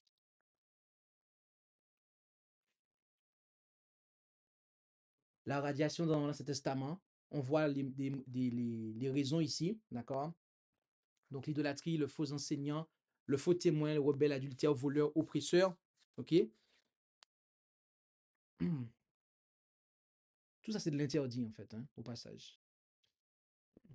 Les faux enseignements, hein? Les faux ministères. D'ailleurs, il y a un truc que j'ai pas dit tout à l'heure. Il n'est jamais trop tard pour le signaler. Il y a des gens qui disent que Ellen White est d'accord avec, elle est d'accord avec l'Église moderne aujourd'hui, qu'elle soutient la Trinité, compagnie, compagnie. Alors qu'il est prouvé hein, que tous les pionniers adventistes étaient non trinitaires. Question. Le faux enseignement, c'est un interdit, comme on l'a vu tout à l'heure avec le parti des messages. Vous avez plein d'hommes qui sont non trinitaires dans votre église. Vous êtes une femme, vous êtes prophétesse du Seigneur, messagère du Seigneur. Vous ne dites rien. Vous ne condamnez pas ça. Vous ne purifiez pas l'église. La messagerie était au clair sur ça, en fait. Donc, le simple fait qu'Ellen White a maintenu son adhésion à une église dont les ministres étaient non trinitaires montre que la doctrine de la vérité sur Dieu n'est pas un interdit. Alors, comment se fait-il qu'aujourd'hui, on a une église adventiste du 7e jour qui, désolé, qui en fait a changé son enseignement sur Dieu, en fait. Mhm. Elle a changé son enseignement sur Dieu. Comment se fait-il que ça arrive, ça? Est-ce un interdit, ça? Oui, c'est un interdit, en fait. Ça, c'est un interdit. Je vais terminer cette application-là, qui était aussi une parenthèse, mais il fallait que je la fasse aussi. On voit aussi là la radiation dans le Nouveau Testament, donc les motifs, hein, les faux enseignants, fornicateurs, avares, idolâtres, médisants, ivrognes, voleurs, associés d'infidèles, perturbateurs, producteurs de amertume, animosité, colère, crierie, médisance, malice, ok, et etc. Vous pouvez continuer à lire. Notez ces motifs-là, en fait. Aussi, la véritable repentance est la douleur d'avoir commis le péché et le désir d'en être purifié. On assume le péché et le reconnaît sans fraude et sans hypocrisie, sans se retrancher derrière les fautes d'autrui. Est-il possible que parmi nous, il y en ait qui soient dans cet état, qui sont responsables de leurs propres fautes, mais qui, même de manière sous-entendue,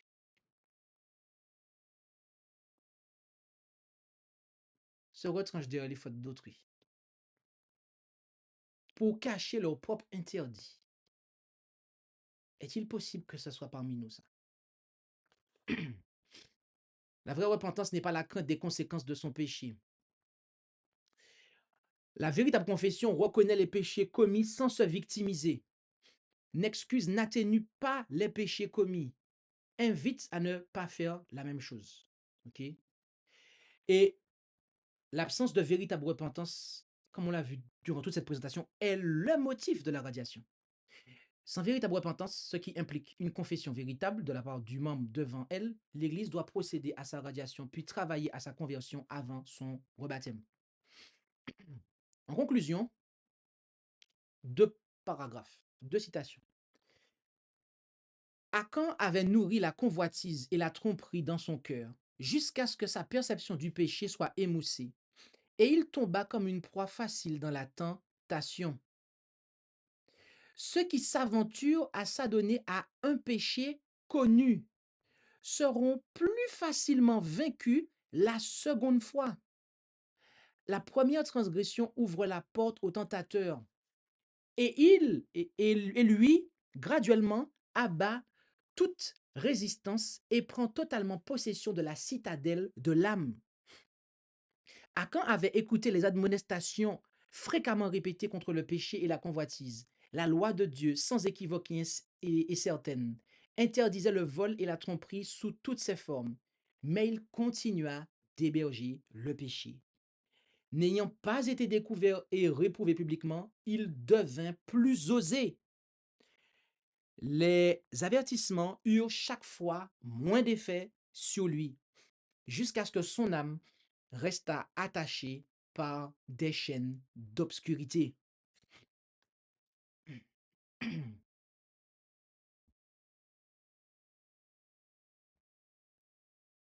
Je vous invite vraiment à relire ce PDF ou à réécouter la présentation. Et concluons avec cette déclaration.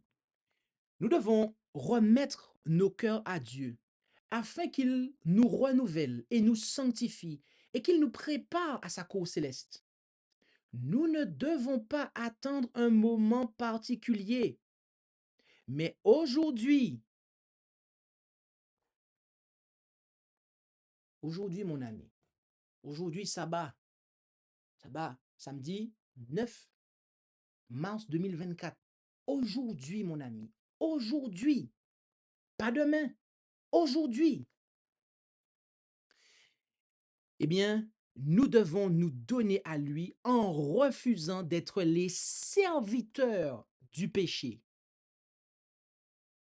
Pensez-vous pouvoir abandonner le péché progressivement? Oh, abandonnez immédiatement l'interdit.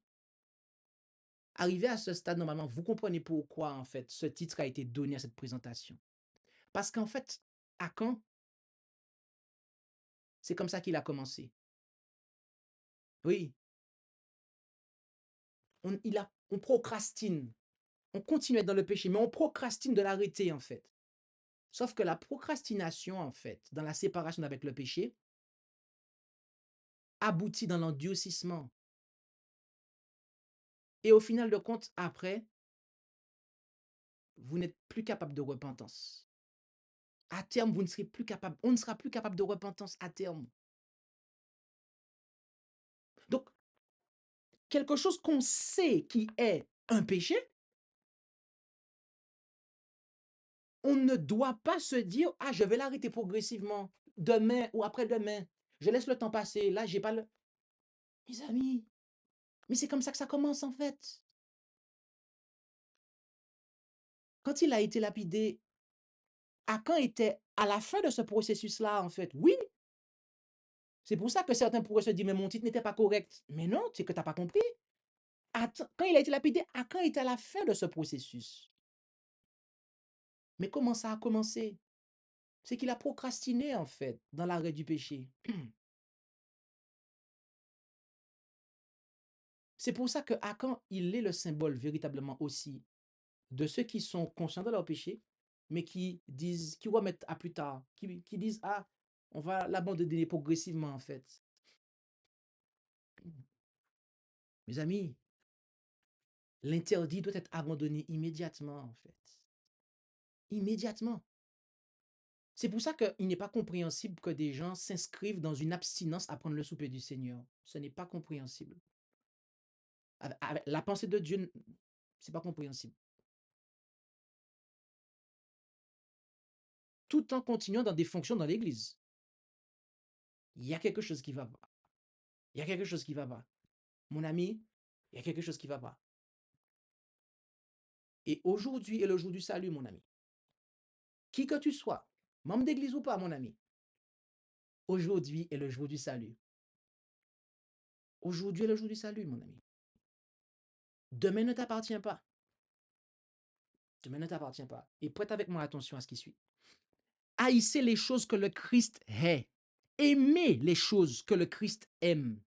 N'a-t-il pas par sa mort et ses souffrances pris des dispositions pour vous purifier du péché?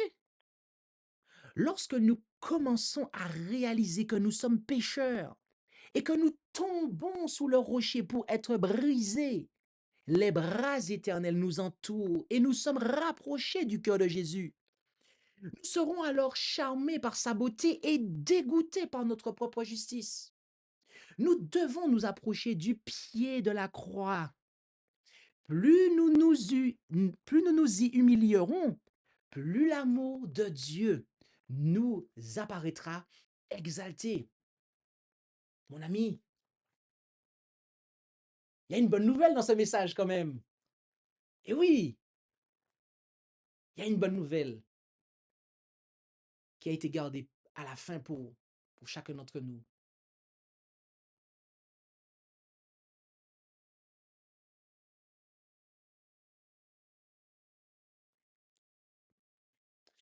La grâce et la justice du Christ ne serviront pas à celui qui se sent entier, à celui qui pense être raisonnablement bon, à celui qui se contente de sa propre condition. Il n'y a pas de place pour le Christ dans le cœur de celui qui ne se rend pas compte qu'il a besoin de la lumière et de l'aide divine. La raison pour laquelle l'interdit est maintenu, c'est simplement parce que, en fait, on veut se faire par nous-mêmes nos propres œuvres. Quand on est conscient, en fait, du péché et qu'on se dit, oui, mais je n'ai pas la force de l'arrêter, ce sera progressivement. C'est parce que, mon ami, on veut se débrouiller tout seul. C'est parce qu'on ne compte pas sur Jésus, n'est-ce pas? Mais oui, mon ami, c'est pour ça, bien-aimé, que il faut compter sur Jésus, ne pas compter sur soi-même.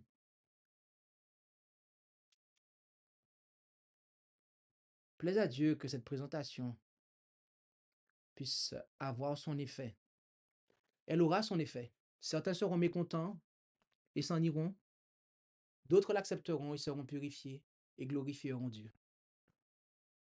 Mais dans tous les cas, Dieu sera glorifié. Prions le Seigneur. Et avant de prier, nous allons prendre le chant. Amen. Eh bien, je vous invite maintenant à pouvoir prendre la position qu'il convient pour la prière finale. Et prions le Seigneur. Notre Dieu, notre Père céleste, nous voulons te remercier pour ta parole qui est une lampe à nos pieds et une lumière sur notre sentier. Merci pour tes témoignages qui, nous ramènent à la grande lumière qu'est ta parole. Et Seigneur, nous voulons te demander pardon.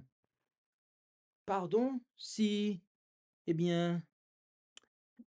nous avons abrité l'interdit d'une manière ou d'une autre, que ce soit dans notre propre vie individuellement parlant,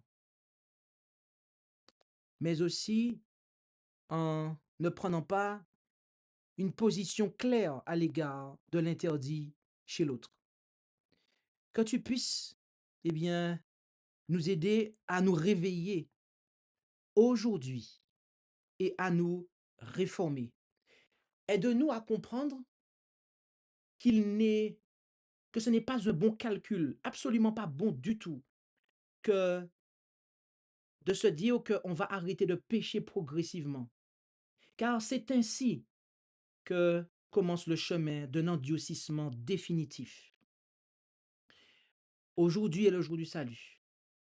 Aujourd'hui, nous devons regarder à Jésus afin que les attraits du péché puissent fondre comme neige au soleil et que la beauté de ton amour, Père Céleste, manifesté sur la croix du Calvaire, puisse envahir nos vies, envahir notre vie à chacun, et qu'ainsi nous puissions,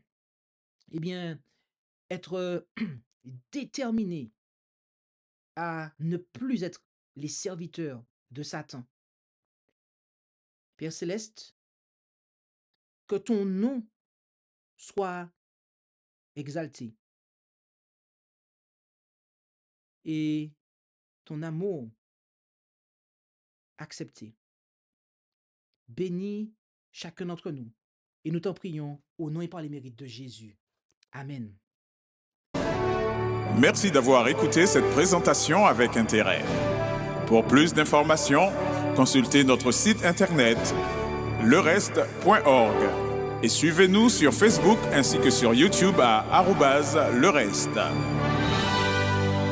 Vous pouvez aussi nous contacter par email à info@lereste.org ou par téléphone au +33 6 12 60 13 69.